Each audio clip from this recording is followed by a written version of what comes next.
Olá, sejam muito bem-vindos a Educar, mais uma transmissão ao vivo e gratuita. Eu sou a Lívia Costa e este é o curso de Tapeçaria Profissional Técnicas de Estofamento com a Valéria Gomes. Tudo bom, Valéria? Olá, Lívia, tudo bem?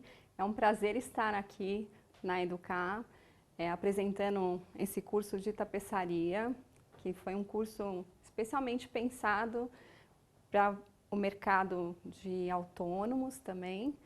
É muito bom estar aqui. Obrigada, a gente agradece a sua presença. Gente, para vocês conhecerem um pouco melhor a Valéria, vou contar para vocês que ela atualmente trabalha como instrutora de tapeçaria no Senai, transmitindo ensinamentos básicos e dando cursos de formação continuada para pessoas de todas as idades e classes sociais que estão à procura de um hobby ou uma nova profissão autônoma. E a tapeçaria é uma grande chance, né, das pessoas terem uma nova profissão, né, Valéria? A tapeçaria profissional é um curso que tem muito pouco no mercado, são raros os cursos que tem. E hoje em dia, a pessoa começar com o próprio negócio, fazendo tapeçaria, é bem interessante porque tem só um investimento bem pequeno, que a gente vai falar um pouco mais sobre isso depois. Ou como hobby também, para reformar os próprios móveis. Eu já tenho umas coisas lá em casa que eu já me atrevo a fazer, mas hoje eu vou descobrir que eu estou fazendo muita coisa errada, tenho certeza. Não, mas Conto com você. Você vai fazer tudo certinho daqui em diante. Antes da gente começar, vamos dar um oi para os nossos convidados. Oi, tudo bom? Maria de Fátima, é isso? Isso, Maria de Fátima. O que você faz? Você já faz alguma coisa a ver com isso? Já se Então, atreve também? Eu sou artesã. E artesã de um modo geral. Em tecido, eu faço várias técnicas, né? E eu fui fazer uma reforma de sofá para o meu irmão e fiquei encantada com a técnica de estofamento. Só que eu fiz, assim, meio a olho. E eu quis me especializar e hoje eu sou aluna da Valéria, faço o curso dela e realmente é muito bom. É muito bom de fazer e eu acredito que seja uma profissão bem legal. Legal, obrigada pela sua presença aqui. Nada. E você, Daniel? Então, eu sou ex-aluno também da Valéria e assim, eu já tenho minha tapeçaria e eu resolvi fazer o curso mais para realmente profissionalizar, aprender técnicas para poder aperfeiçoar meu trabalho, né, para poder atender melhor meus clientes e também poder cobrar meus tapeceiros lá com conteúdo, né, porque não adianta eu ter uma tapeçaria e não saber exatamente como cobrar, ou se está bem feito, se está certo. Chega lá e fala, tá errado. O que tá errado? Não sei, Aí só eles sei que me tá errado. enrolam muito fácil. Então, além de também gostar disso, né? Porque eu comecei como um ajudante de tapeceiro há 10 anos atrás. Então, fez tudo parte da minha vida. Então, além de gostar do que eu faço, acho que é interessante a gente sempre se profissionalizar e buscar e aprender cada vez mais. Por isso que eu estou aqui também hoje para pegar mais algumas dicas aí da professora. Legal, obrigada de você estar aqui também. Obrigado. Se vocês tiverem dúvidas ao longo da aula, comentários para fazer, a gente conta com a participação de vocês, Legal. tá? E com a participação de você que está em casa também aí no chat. Você pode mandar sua pergunta, sua participação, seu palpite e a gente espera você aqui com seus comentários, tá? Valéria, o que a gente vai ver nesses 3 dias de curso? Então, Lívia, eu preparei 3 dias bem legais, né? No primeiro dia, a gente vai entender um pouquinho da história da tapeçaria. E a gente vai também apresentar todos os suprimentos, né? Os produtos que a gente utiliza para a fabricação de um sofá, de uma almofada ou de uma banqueta. Depois a gente vai conhecer, na segunda aula, a densidade das espumas. Então, a gente vai entender tecnicamente como a espuma é formada, né? E como a gente reconhecer uma boa espuma, uma espuma de qualidade. E depois a gente vai falar também sobre tecidos, né? Que a gente vai mostrar os tipos de tecido que tem no mercado, quais as diferenças técnicas dos tecidos, né? Cada aplicação de cada tecido. E a gente vai falar também um pouquinho sobre tipos de acabamento. No segundo dia, a gente vai mãos à obra. Oba, adoro mãos à obra. Aí então a gente vai cortar e costurar almofadas, a gente vai fazer um painel de cama estofado E depois, na sexta aula, já no segundo dia, a gente vai fazer um painel estofado de cama com espuma. Da quinta aula é sem espuma. E para quem quer fazer, só aprender assim, uma técnica básica. Já na sexta aula é com espuma, que é uma coisa mais profissional. No terceiro dia, a gente vai falar sobre banqueta, né? A minha primeira banqueta. Então, realmente, a gente vai aprender tudo o que a gente viu nas outras aulas, a gente vai fazer aplicação prática só nessa peça. Então, a gente vai montar a estrutura da banqueta na primeira aula. Na segunda aula, a gente vai fazer o plano de corte e revestimento e a costura. E depois, na última aula, a gente vai encapar a estrutura e fazer a finalização da peça. Então a gente vai usar todos os conhecimentos adquiridos nas outras aulas para fazer essa banqueta. Isso. Aí eu escolhi uma peça, que é uma banqueta que é super vendável, e é uma peça fácil de fazer, e ela é bem acabada, bem bonita, vocês vão adorar. E lá a gente vai aplicar tudo o que a gente aprendeu nos 2 primeiros dias de aula. Aí depois você faz sua banqueta, já fotografa, já põe na internet e já sai vendendo. Isso mesmo. Então agora, para a gente começar, vou te falar que essa aqui é a aula de número 1 do nosso curso de tapeçaria profissional, História da Tapeçaria e Apresentação de Suprimentos. Vamos lá então, Valéria, começar?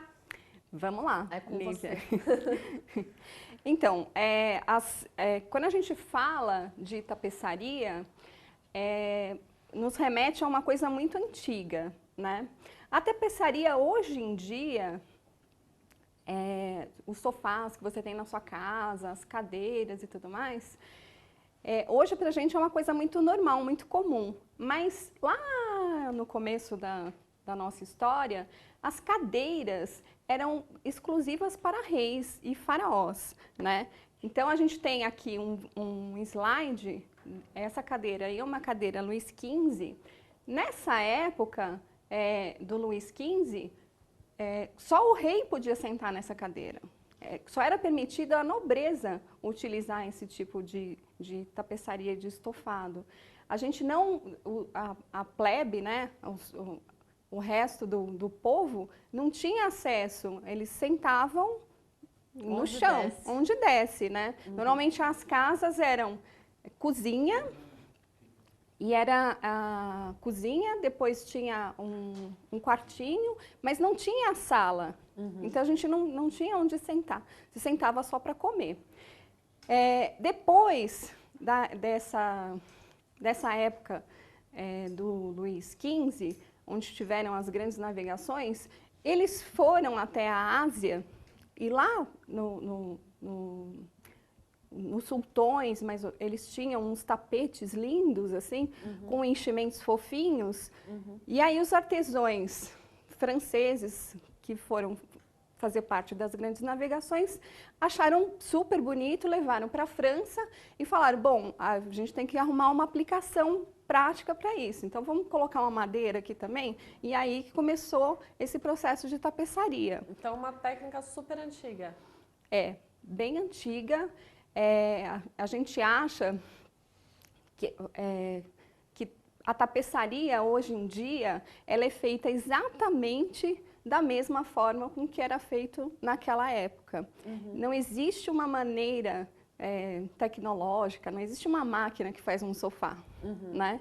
É lógico que existem alguns processos na fabricação do estofado que são processos de produção, mas no geral o tapeceiro tem que pôr a mão na massa. Entendi. Ainda espuma, tecido, cola, grampo, taxas, ainda tá tudo lá, né? Tá tudo lá. A gente tem um vídeo, né, para ver alguma coisa sobre isso? Então, um pouquinho da história, só para ver como era feito antigamente, e a gente vai continuar, a gente vai, a partir desse vídeo, vai continuar falando um pouquinho sobre outros processos de tapeçaria. Então, vamos ver o vídeo. Então, nessa época, que é mais ou menos no começo do século, Tem os artesãos, eles estão construindo aí a estrutura de um sofá, de uma cadeira, desculpa, né?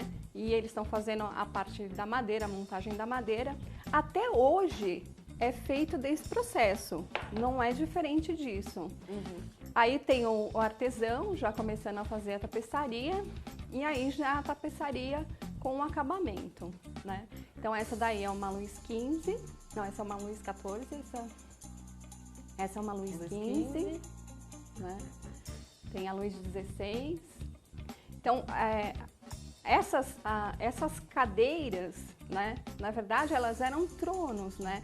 Só a realeza podia usar. Hoje em dia, o que pra gente uma cadeira de sala de jantar, né? Já foi lugares onde só os reis podiam sentar, né? Olha que privilégio que a gente tem, que hoje todo mundo pode sentar numa cadeira confortável e bonita também, né? As cadeiras estofadinhas, né? Bem coloridas. Antigamente eram só os reis e as rainhas que podiam. Nem a nobreza podia. Aí tem um outro slide que eu queria mostrar, que é o divã, né? Então, sobre o divã, a gente tem uma história bem engraçada. Na época dos bailes, aqueles bailes franceses, né? Imagina assim, aquela mulherada com aquele espartilho apertado, aquelas saias rodadas, né? Aquele negócio assim, tudo assim, né? Então, aquele calor, né? Aqueles bailes cheios. A mulher chegava lá no meio do baile, não conseguia comer porque o espartilho estava muito apertado e nem respirar, né? Aí ela desmaiava. E aí eles tinham esses divãs, né? No caso aí, tem um recamier, né? Que a gente viu aí. Tem mais uma imagem. Esse é o divã também, né? Ficou muito conhecido o divã a partir da época do Freud também, né? Que ele fazia psicanálise, né? Acabou virando um símbolo da psicanálise, né? Que ele utilizava o divã na hora de fazer a psicanálise lá com a pessoa. E o divã ficou sendo um ícone, né? Então ele é uma marca bem interessante. E o recamier, que ficava lá nos bailes, o pessoal, na hora que a moça desmaiava, ela era colocada lá O pessoal abanar pro pessoal abanar. Pra dar uma melhoradinha. Pra dar uma melhoradinha, né? Com o passar do tempo, né? Nesse próximo slide, a gente pode ver uma namoradeira, né? Então, um pouquinho mais para frente, depois desses bailes, as mulheres ainda continuavam usando aqueles vestidos enormes, né? Então, elas precisavam de um espaço grande para sentar. Com a tecnologia e a moda, né? Então, eles tiraram as armações de ferro e ficaram aqueles vestidos mais enxutos. E aí, a pessoa podia sentar em parzinho. Então, essa poltrona é considerada a namoradeira, né? Eu achei uma boa troca essa da armação do vestido por um namorado. Achei que a gente saiu ganhando. É bem legal, né? Aí, lá no Oriente também, eles têm os japoneses.